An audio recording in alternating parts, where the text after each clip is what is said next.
What's up, ladies and gentlemen, and welcome to this POV review by Autobahn. My name is Martin, and today we have done something cool and something I feel like we did like 5 years ago. We have a big fat 6-cylinder diesel, an X3 M40d, and we have added a race chip GTS Black to it. We've also done this with our BMW 535d F11. It is a very different engine though, this one is way better. But we've had such good experiences that Jordi, the owner of this X3 M40d, contacted us and asked if we could modify his car, because it's a 2020 model which needs a femto unlock, so a very expensive, time-consuming unlock for the ECU, which he didn't want to do. So alternatively we offer race chip, and that's what we've done with this car. It's just a 1 hour installation, and then you gain, well, let's talk about the gains when we get to the engine, but let's just talk about this in general. An X3 M40d, what a car, what a car. I just love it, especially the pre-LCI version, just so inconspicuous, has no pretension whatsoever. It's just an M40d, you know, twin exhaust and performance wheels, like, it doesn't give it away. And that's a car I really like. I like the interior, I like the design. I prefer it miles over the new BMW X3 or any BMW model, to be honest. And here we have it, a mild hybrid 3-liter diesel bi-turbo B57. Normally this has 326 horsepower and 680 newton meters, 0 to 100 4.9 seconds. But we are going to beat all those, we are going to beat all those numbers. I was a little too enthusiastic there, because we have 31 horsepower extra, 357 in total, which isn't all that impressive, I agree, but we have 100 newton meters extra, and with a big fat diesel you want torque. It's all about torque. We have 780 newton meters, so an extra 100 newton meters. Now the race chip is hidden underneath here, the cables are running there, so you don't see it at all. And I can use my phone to change maps, turn it off and on, and it's just super convenient that way. Let me show you guys. But first, let me show you this beautiful interior. This is just so much better. It is so much better than the new BMW X3, of which we also had the M Performance model, the M50, but let me show you this. I feel like materials that they use are, well, a downgrade compared to the outgoing one. Or this, come on. We also have the beautiful M-bucket seats, which is an optional extra, and iDrive 7, which I think is the best iDrive ever. Carbon fiber trim. Everything is just super nice about this car. I really do think this was peak BMW, like 2020. You know, we had this, the M40d straight 6 diesel. We had the M40i with the beautiful B58. If you wanted even more power, we had the X3M or X4M with the S58, even more power and performance. Those were just the days, man. Beautiful. I really do miss these larger diesel engines.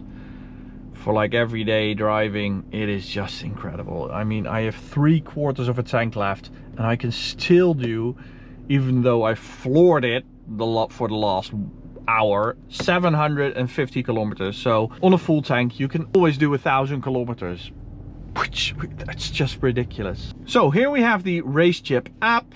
Tuning has been deactivated, so if I press this, it turns on and I can choose between 3 modes: eco, sport and race. And I can alter these modes by pressing this button, and this is like the map you're driving and the amount of extra boost it will give to the turbo. So in race it's map 7, it's the highest possible map. In sport it's 5, and in eco it's 3. We're just going to select race and have some fun. Now let's put it into sport plus mode and turn off ESC altogether, because I've discovered that the ESC system, it really does not like the extra 100 Newton meters, especially if you really use them from like 0. So if you use the launch control feature of this car, it's in sport ESC mode, not fully turned off, and it sort of detects the fact that it's got too much power, so it's sort of limiting it. And that's why, like in my first tests with this specific car, I did 0 to 100 in 5 seconds in stock form, and then I switched it to race chip in race mode, so highest possible setting, and then I did a 4.9. And I was like, nah, okay, but bit disappointing, right? But then I turned off ESC and I got 4-wheel spin.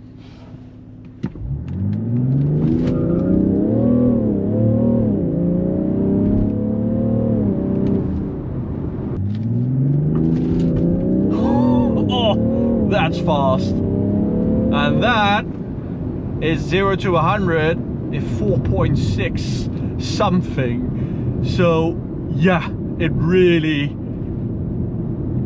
contributes to the 0 to 100 time, having that extra 100 Newton meters. You can really feel it. You can feel that push in your back. That is torque. It's not horsepower, it's torque. If you feel it, that shove, that is what torque is all about. So if I turn it off, this is definitely less shove, less punch, less push in my back. So we're just going to turn it on. I love this car. Why haven't I bought this 4 or 5 years ago instead of the M340i? I am absolutely in love with this. I think as a daily it doesn't get any better than this. 1,000 kilometers on a single tank. You do have a straight 6. It even sounds pretty good. In this case, nearly 800 Newton meters. I don't know why I put my indicator to the left there. It's just a brain fart.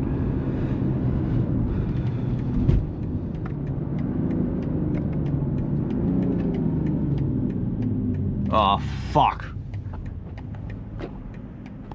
I now realize my camera settings are off. There we go. Just the angle you guys are used to while driving. Okay, let's head over to the Autobahn, because that's just what this car is made to do. Long distances, a lot of performance on a single tank. And the funny thing is that this has been equipped with BMW's M Performance X-Drive system, and if you turn off ESC, you can seriously slide around this car. So, on the Autobahn,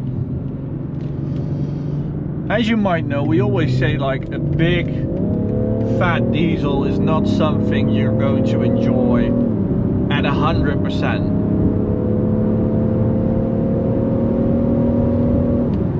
It's not like a petrol engine. You're not going to rev it out and push it all the way through. Even though this one is actually pretty good at that, but the best way to enjoy a diesel is at 70-80% throttle, maybe like a gear too high. Just leave it into drive mode, not use sport mode. You don't want the lower gears, you want the higher gears. You want it to build up that torque. And that's why it's so nice to have that extra 100 Newton meters, which you just appreciate so much by turning off and on the race chip. Okay, but let's talk about 100 to 200 performance, since it's sort of the theme of our channel, right? So in stock form I did 2 runs, like just pushing it in Sport Plus and using 6th gear and doing a 1 gear pull.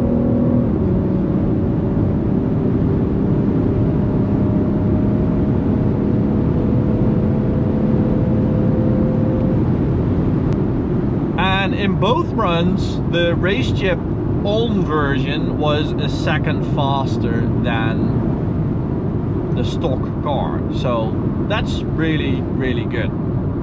That's a nice increase in performance. But I do think it sort of undersells what this RaceJip GTS does to this car, because it's the feel, it's the driving experience that just gets boosted, literally boosted. And this straight 6 diesel, it likes it so much. It really doesn't show or feel like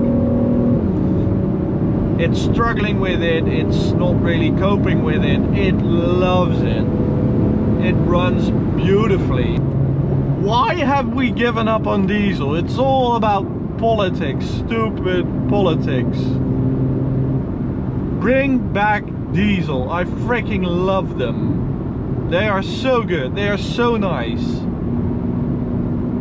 And this RaceJip solution I think is always best with a big fat diesel. For some reason they work like a charm with a nice diesel. So for now guys, thank you for watching. Go subscribe to the channel, go check out this video, or go check out the POV reviews playlist. Bye guys.